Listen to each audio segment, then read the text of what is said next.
Deməli belə. Yoldaşlar, birinci sualdan baxaq. Sualda nə deyir bizə? Sualda bizə deyir ki, uyğunluğu müəyyən edin. Natural təsərrüfat, əmtəə təsərrüfatı, bazar iqtisadiyyatı. Bu haqda məlumat vermişdik. Deməli, biz dedik ki, insanların yalnız öz tələbatlarını ödəmək məqsədi ilə məhsul istehsal etmələri nədir? Natural təsərrüfat. Bunu siz tarixdən də bilirdiniz. Bəli. Əmtəə təsərrüfatı deyəndə istehsal olunan məhsul satış məqsədi daşıyır. Yəni, ikiyə gedəcək C. Bazar iqtisadiyyatı deyəndə tələb və təklif əsasında yaranan iqtisadi münasibətlər hesab olunur. Yəni, 3-ə dənə gedəcək yoldaşlar B. Deməli, A, C, B variantının uyğun gəldiyi cavab nə variantıdır? B bəndi hesab olundu birinci test tapşırığında. İkinci sualda bizdən nə soruşur? Yanlış sıraları müəyyən edin. Yanlış sıralar. Yoldaşlar, biz baxırıq ki, infrastruktur xidmətlərinə bizim təbii ki, biz dedik, iş fəaliyyətini təmin edən amillər.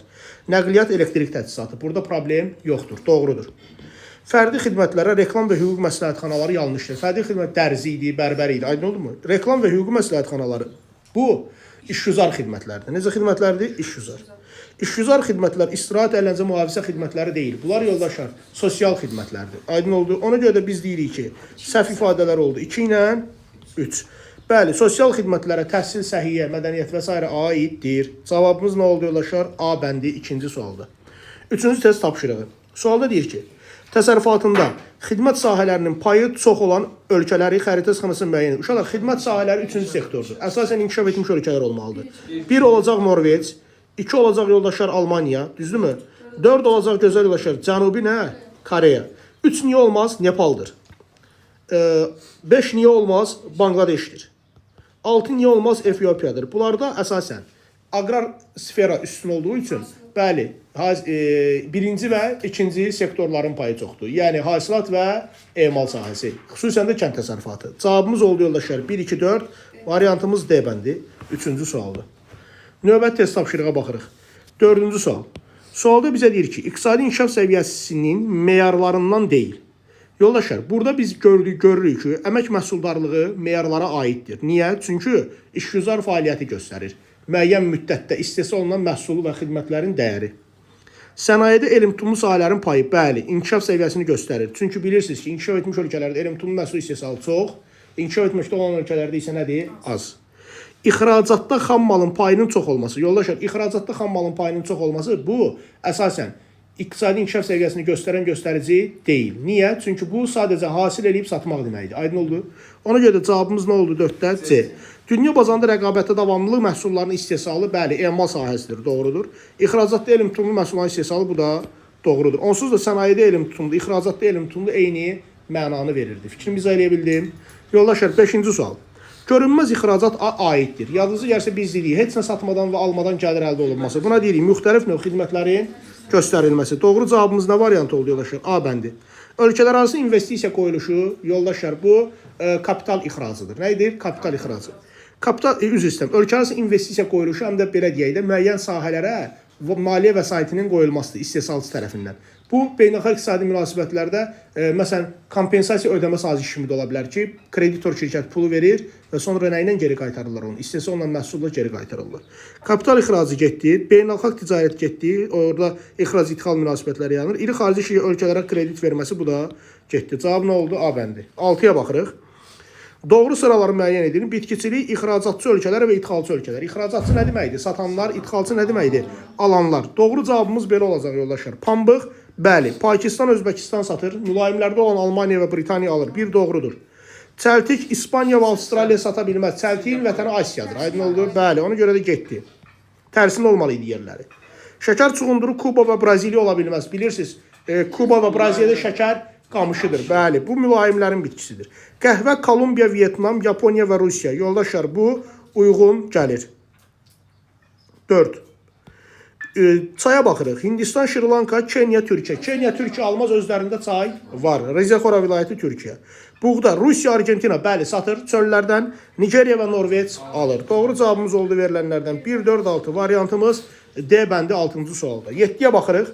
Yoldaşlar, 7-də bizə yüksək inkişaf etmiş iqtisadi rayonları müəyyən edin. Yadınızı gəlirsə biz demişdik, İspaniyanın mərkəzi aqrar rayondur. Almaniyanın Ruhr və s. olsa köhnə sənaye rayonudur. ABŞ-ın Kaliforniya ştatı doğrudur 3. İtaliyanın şimalı doğrudur 4. Göy banana daxil olan hissə. Cənubi yoldaşlar İtaliyanın aqrar rayonudur. Aferin cənubu isə bəli, bu da göy banana daxil olan sənayeləşmiş rayondur. Cavab 3, 4, 6. Variantımız nə variantı? Y variantı. Yarımadadan söhbət getmir. Kaliforniya bölgəsindən söhbət gedir. Qərbi ABŞ-dan, ABŞ-ın qərbi hissəsi. Biz deməmişdik Kaliforniya və New York bunların yüksək inkişaf etmiş rayonlarıdır. Aydın oldu, polisentrik quruluşda keçmişdik bu. Yarımada başqa şeydir. Yarımada bəli. Hə? Aqrar Fransanın qərbi, İspaniyanın mərkəzi, İtaliyanın cənubu. Aydın oldu. Almaniyanın cənubu, İtaliyanın şimalı, eyni zamanda London, Paris və New Yorkla Kaliforniya bölgəsi yüksək sənayeləşmiş rayonlar idi. Yadda qaldı. 8. Xəritə sxemasının ölkələrə müvafiq gələn ixtisaslaşma sahələrini müəyyən edin. Gəlin bir-bir baxaq. Yoldaşlar, burada bizə verilənlərə diqqət eləsəz, bəli, mis istehsalı gedəcək Çiliyə. 4-də nə getdi yoldaşlar? A. Dəmir boksit hasilatı və meşə tədarükü əlbəttə ki, Braziliya, Amazon meşələrinə görə 3-ə nə gedəcək? B. Neft-qaz hasilatı yoldaşlar verilənlərdən daha çox uyğun gələcək hara? Əlbəttə ki, Nigeriyaya, 5-ə gördüyünüz kimi. Olacaq nə? C. Sonra boksit, kömür, dəmir filizi hasilatı bu Avstraliya olacaq D. Gözəl yoldaşlar, qalay neft hasilatı, meşə tədarükü ekvatorial bölgədə İndoneziya və Malayziya bölgələrinə yaxın olacaq nə? 2-yə Y. Cavab belə oldu. 1 D, 2 Y, 1 D, 2 Y, 3 B, 4 A, 5 C. Variantımız A variantı hesab olundu 8-ci sualdır. 9-a nəzər yetiririk. Neft və daş kömür. Yoldaşlar, hasilatını bir çox inkişaf etməkdə olan ölkələr xüsusi rola malikdir. İnkişaf etməkdə olan ölkələr deyəndə, burada biz bu ifadəni təbii ki, neftdə də var. Belə deyək də, az miqdarda əslində harda var? Təbii ki, amma bir çox ölkələr deyəndə, təbii ki, biz bunu götürəcəyik hara? Neftdə. Olacaq 1. Üzvü mənşəli olması ortaq cəhətdir, ikisi də üzvüdür. ABŞ və Rusiyada hasilatı aparılır. ABŞ və Rusiyada təbii ki, neft və daş kömür hər ikisi var. 3. Əsasən hasilat rayonlarında istehlak edilir. Hasil olduğu yerdə istehlak olunan daş kömürdür. İxracatı çünki nədir? Zəifdir. 4. Dünya bazarında payı azdır. O da yenə olacaq yoldaşlar daş kömür. 4 və 5. Deməli 1, 4, 5, 2, 3. Variantımız nə variant oldu? Y variantı oldu 9-cu sualda. Sual aydındır yoldaşlar. Növbəti test tapşırığı 10-cu sual. 10-cu sualda bizə deyir ki, uyğunluğu müəyyən edin. Əsas kimya, üzvü sintez kimyası, polimerlər kimyası. Yoldaşlar, burada biz baxanda A. Plastik kütlə istehsalı gedəcək müvafiq olaraq deməli polimerlər kimyasına. Yəni 3-ə nə gedəcək yoldaşlar? Plastik kütlə istehsalı. Deməli gedəcək üzvü sintez kimyasına daha doğrusu. 2-yə nə getdi? A. Bir dəqiqə yoldaşlar. Bir dəqiqə baxın. 2 A-nı yazaq. Sintetik materiallar istehsalı bu gedəcək 3-ə bildiyiniz kimi polimerlər kimyasına. B. Mineral gübrə istehsalı, yəni C, əsas kimya, bir də turşu duzlar. Bunlar əsas kimyadır. Yoldaşlar, CD, əczaçılıq məhsulları. Onlar bilirsiniz ki, məişət kimyası olduğu üçün heç birinə aid deyil. CD, A və B. Düzgün cavabı ondan oldu yoldaşlar. C variantı. Aydın oldu. Yaş. 11-ci test tapşırığına baxırıq. Müəssisənin istehlak rayonuna yaxın yerləşməsinə təsir edir. Məhsulun, üzr istəyirəm, tərsinə deyir. Müəssisənin istehlak rayonuna yaxın yerləşməsi təsir edir. Uşaqlar, əlbəttə ki, siz onu istehlak rayonuna yaxın yerləşdirirsinizsə, daşımalara daha az xərc çəkdiyiniz üçün maya dəyərinə təsir edir. Doğru cavab nə variantı oldu? A variantı oldu, bəli. Sonra, yoldaşlar, 12-ci sual. Elektroenergetika üzrə ixtisaslaşmış iqtisadi rayonlar deyəndə elektrik enerjisinin istehsalı nəzərdə tutulur. Azərbaycanda əsasən 90%-ə yaxın İES, 7.5%-ə qədər SES, 2.5%-ə qədər alternativ enerji növləridir. Azərbaycan ən çox elektrik enerjisi istehsalı müvafiq olaraq gedəcək verilənlərdən B variantı. Mərkəzi Aranda, Mingəçevirdə bilirsiniz, həm SES, həm istilik elektrik stansiyası var və Şirvan, Salyanda, Şirvan şəhərində Avropada ilk dəfə tikilmiş açıq tipli dövlət rayon elektrik nəyi var? Stansiyası var. Doğru cavabımız B bəndi. Mərkəzi Aran deyəndə yoldaşlar, Yevlax, Ağdaş, Göyçə, Ucar, Zərdab, Kürdəmir rayonları və Mingəçevir şəhəri. Şirvan Salyan deyəndə Hacıqabur Salyan, Neftçala, Biləsuvar rayonları və Şirvan şəhəri nəzərdə tutulur. C'də dağlıq Şirvan. C'də da deyim. Adam İlmuğan pozdur. Şərqi Zəngəzurda da zəifdir. Ancaq orada seslər falan var. Bir dənə Laçında Güləbird falan. Kiçik ölçülü. Sonra C'də Dağlıq Şirvan yanlışdır. D'də Abşeron Quba Xaçmaz yanlışdır. Y'də də əlbəttə ki, Naxçıvan və Şəki Zaqatala. Bunlarda modul tipli elektrik stansiyaları var. Öz daxili tələbatlarını ödəmək üçün. 13-ə baxırıq. 13-də yoldaşlar xəritə sxemdə bizə deyir ki, qeyd edilmiş ölkələr üçün səciyyəvi nələr? Xüsusiyyətlər. Yoldaşlar, ölkələri yadımıza salaq. İspaniya, İtaliya və Yunanistan verib. Cənubi Avropa ölkələridir, doğrudurmu? İqtisadi coğrafi mövqeyi, əlverişli iqtisadi coğrafi mövqeyə malikdir. Aralıq dənizə çıxış, okeana çıxış əlverişlidir. 1. Beynəlxalq ticarətdə mineral xammal ixracatçısı yox, idxalçısıdırlar. Bəli, yanlışdır. Sitrus meyvəçiliyi, zeytunçuluq inkişaf etmişdir. Bəli, Aralıq dənizi iqlim tipi doğrudur. İmiqrasiya mərkəzidir. Gözəl yoldaşlar, siz bilirsiniz ki, bu bölgələr imiqrasiya mərkəzidirlər ifadəsi doğru deyil. Çünki buradan bəzilərində neynirdi əhali? Köçüb gedirdi. Bəli, gedir Orta Avropaya, düzdür? Sonra, köçürmə kapitalizm ölkələri deyil. Təbii ki, bu da düzgün deyil. Ölkəyə gələn turistlər sayına görə qabaqçıdırlar. Bəli, söhbət İspaniyadan gedir, bəli, İtaliya, Yunanistan. Bunlar beynəlxalq turizmə görə ixtisaslaşmışdılar. Cavabımız 1, 3, 6. Variantımız nə variantı? A variantı oldu 13-cü sualda.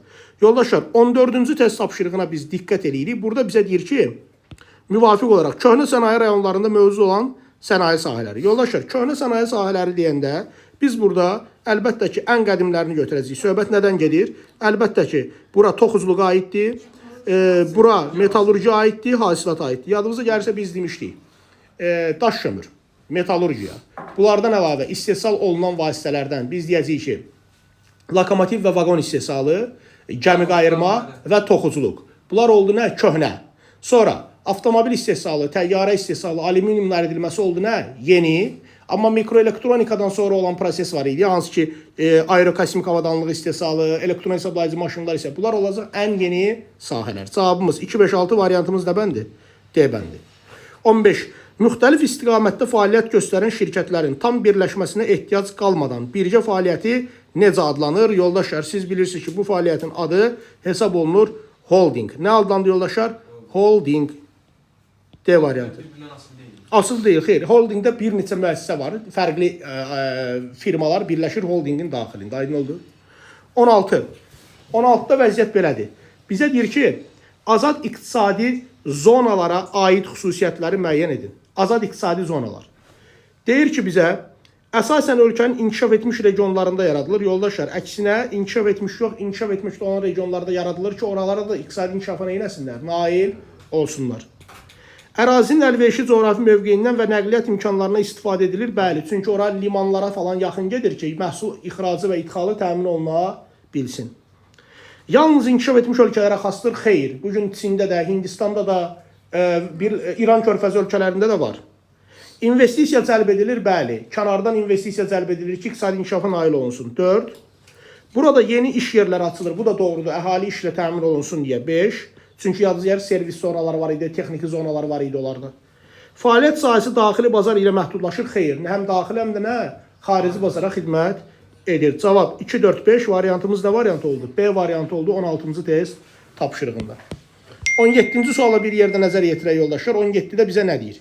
Deyir ki, xəritə sxemə əsasən günəş elektrik stansiyalarının tikilməsi üçün əlverişli əraziləri müəyyən edin. Biz bunun üçün günəşli saatların miqdarının çox olduğu düzən yerlər. İndi deyəcəksiniz, mən bəs yüksək dağlıqda da günəş radiasiyası çoxdur. Amma yüksək dağlıqda, yox, yüksək dağlıqdan danışıram. Orta dağlıq olsaydı, bəli, buludluq çox. Yüksək dağlıqda buludluq yox. Sadəcə ərazinin relyef şəraiti mənimsəməyə imkan vermir. Biz düzən rayonları seçəcəyik. Bura uyğun gələcək 1, yoldaşlar, 1 saniyə 1, 2, bir də Naxçıvan 5. Tamamilə doğrudur. Cavab C variantı. Bəli, ən çox Naxçıvanda hesab olunurdu. 18. 18-ci sualda bizə deyir ki, ərazisində metallurgiya müəssisəsi yerləşən iqtisadi rayonları müəyyən edin. Bu həm xammala, həm də qırıntı metallurgiyası deyir. Yığırlar metalları, təhvil verirlər, təkrar emal edirlər, əridirlər.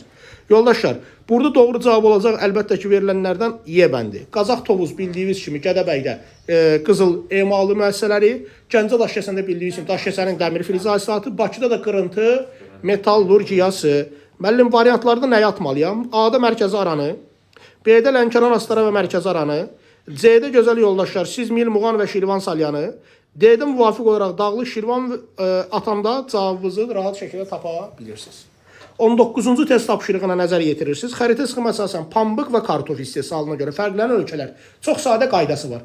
Quru, tropik və subtropik bölgələrin səhra yarımsəhralarının suvarma şəraitində pambıq, mülayim enliklərdə daha çox nə idi? Kartof. Vətən Amerika olan hansıdır? Kartofdur. İndi pambığa görə biz sıralasaq, pambığa görə isti ölkələr, yəni olacaq 3 Braziliya, 6 Özbəkistan, 4 daha Avstraliya, 3, 4, 6. Kartofa görə isə biz sıralasaq, müvafiq olaraq 1 Ukrayna, 2 Rusiya və 5 Polşa. Hara yoldaşlar? Polşa. 3, 4, 6, 1, 2, 5 variantımız nə variant oldu? A variantı hesab olundu 19-cu sualda. Sadə sual. 20. Yoldaşlar, biotexnoloji inqilabın əsas məqsədi. Yadınızda biotexnoloji inqilab 20-ci əsrin 80-ci ilindən sonra oldu. Biri var idi, elmi texnik inqilab. 50-dən sonra baş verən proses yaşıl inqilab idi. Yaşıl inqilab torpağa tətbiq olundu. Yəni nə oldu? Müasir texnika tətbiq edirdilər, müasir dərman preparatları tətbiq edirlər ki, mövcud torpaqların məhsuldarlığı artsın. Bu daha çox Asiyan ölkələri, Latin Amerikası ölkələri üçündür. Bəli. Amma biz deyirik ki, biotexnoloji inqilab tamamilə yenilik idi. Onun bitkinin torpaqdan asıllığını nə edirdi? Azaldırdı. Doğru cavab olur yoldaşlar. Əlbəttə ki, A variantı. A variantı. A. Yoldaşlar, bitkilərin təbii asıllığını azaltmaq. Aydın oldu. Əsas müəssisəsi budur. Orqanik əkinçini inkişaf etdirmək, o nədir? Biz dedik, xüsusi biotexnologiyanın 2 istiqaməti var idi. Birinci istiqamət orqanik idi, ikinci istiqamət. Bəli. Yoldaşlar, bu təbii və ya gen mühəndisliyin hesabına baş verən əkinçilik sahələri idi. Amma əsas mahiyyəti nədir biotexnologiyanın? Bitkilərin təbii aslını azaltmaq, texnologiyanın köməliyi ilə. 21. Yoldaşlar, texnika texnologiyanın təkamül yolu ilə. Yazıcılar texnika texnologiya 2 yolla inkişaf edir. Bir təkamül, bir də inqilabi. Demişdik, inqilabi yolla inkişaf elətdirənlər inkişaf etmiş ölkələrdir. Təkamül yolu ilə daha çox inkişaf etməkdə olan ölkələrdir. Doğru cavabımız olacaq verilənlərdən Pakistan, İndoneziya, Peru, Tunis. Azınız mənim digər variantda nəyi ataq deyə soruşsaz, İsveçrə və Cənubi Koreya A-da, hətta Çini ata bilərsiniz. B variantında Belçika, İsveçrəni ata bilərsiniz. D variantında İtaliyanı ata bilərsiniz. Y variantı ABŞ, Yaponiya, Fransa, Britaniya. Əgər mənə sualda soruşsaydı ki, inqilabi yol, o zaman cavabım nə olardı? Y götürərdim. Aydın oldu. 22. Neftçala Lənkəran, Gədəbəy, Şəki və Sumqayıtı bizə verib. Bizə verilənlərə uyğun olaraq baxsaq, Neftçalada hamımız bilirdik ki, var yod brom istehsalı müəssisəsi fəaliyyət göstərir. Dünyada da məşhurdur. Bir nə getdi? D. Yoldaşlar, meyvə tərəvəz konservi istehsalı ixtisaslaşmış sahəsidir Lənkəranda, bəli. Sonra, qızıl emalı zavodu fəaliyyət göstərir, bilirsiniz, Gədəbəydə. Hansı mədəndir? Qoşa mədəni. Yoldaşlar, sonra, yerli xammal əsasında ipək kombinatı Şəkidədir, bilirsiniz, Şəki İpək Açıq Səhmdar Cəmiyyəti. Və sonuncu, kimya sənaye müəssisəsi fəaliyyət göstərir Sumqayıtda, bilirsiniz də 20-ci əsrin 50-ci illərindən sonra yaradılmış bu şəhər intensiv çirklənmiş şəhər hesab olunurdu. Ekoloji gərginliyi çox idi. Doğru variantımız 22-dən aldı yoldaşlar, D variantı. Növbəti test tapşırığına baxırıq. Hər birimiz ÜDM-nin mənasını bilirik də. ÜDM nə idi? Ölkənin daxilində xarici şirkətlərlə, üstə gəlsin ölkənin daxilində yerli şirkətlərin istehsal etdiyi məhsulun dəyəri. Ümumi milli məhsul nə idi yoldaşlar? Yerli şirkətin həm ölkənin daxilində, yerli şirkətin həm də ölkənin arasında xaricində istehsal elədiyi dəyər. Sualda bizə deyir ki, ÜDM-nin həcmi 60,4 milyarddır. Okey, bunu qeyd elədik.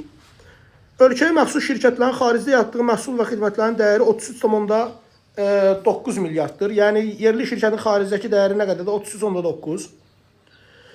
ÜDM-də xarici şirkətlərin payı nə qədərdir? 12. ÜDM-də xarici şirkətlərin payı 12-dirsə, biz 60,4-dən çıxa bilərik 12-ni. 48 olar. 48 onda neçə? 6. Yox, səhv. 48,4 deyirəm axı, 6 deyirsiniz. 48,4 mənim daxili şirkətlərimin payıdır, yerli. Yerli şirkətlərin daxildəki payını gətirib ümumi milli məhsulda yerinə qoysaq, 48,4-dür. 48,4 o da nə qədər elədi yoldaşlar? 33,9 xarici şirkət. Cəmi müvafiq olaraq yeri 82,3. Deməli, ümumi milli məhsulumuz nə qədər elədi yoldaşlar? 82,3. Doğru cavab budur. 24-cü sual. Yoldaşlar, 24-cü sualda məna nədən ibarətdir? Bizə deyir ki, son illərdə dünya sənayesində inkişaf etməkdə olan ölkələrin payının artması bu ölkələrdə hansı sahələrin inkişafı ilə əlaqədardır? Gözəl yoldaşlar, inkişaf etməkdə olan ölkələr bilirsiniz ki, elm tutumu məhsul istehsal eləməz. Amma onlarda sizlər bilirsiniz ki, işçi qüvvəsi var deyə, xam mal var deyə, onlar müəyyən sahələr üzrə ixtisaslaşırlar. Və plus, inkişaf etmiş ölkələr nə edirdi? Öz müəssisələrinin bəzilərini köçürürdü, inkişaf etməkdə olan ölkələr. Bu müəssisələr ekoloji cəhətdən ətraf mühiti daha çox çirkləndirən sahələr idi. Yəni, dəqiq maşın qayırma sahələri ixtisaslaşma bu ifadə yanlışdır. Bu yüksək ixtisaslı kadr tələb edir. Hasilat sənayesi bu düzdür. 2.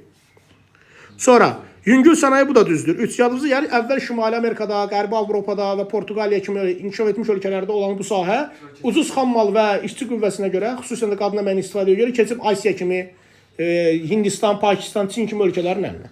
2. Elm tutumlu istehsal sayı artırılması səhvdir və qaldı ağır sənayenin bəzi sahələrinin inkişaf etmiş ölkələrdən inkişaf etməkdə olan ölkələrə köçürülməsi. Müəllim, bir dənə nümunə ver. Məsələn, poladın əridilməsi.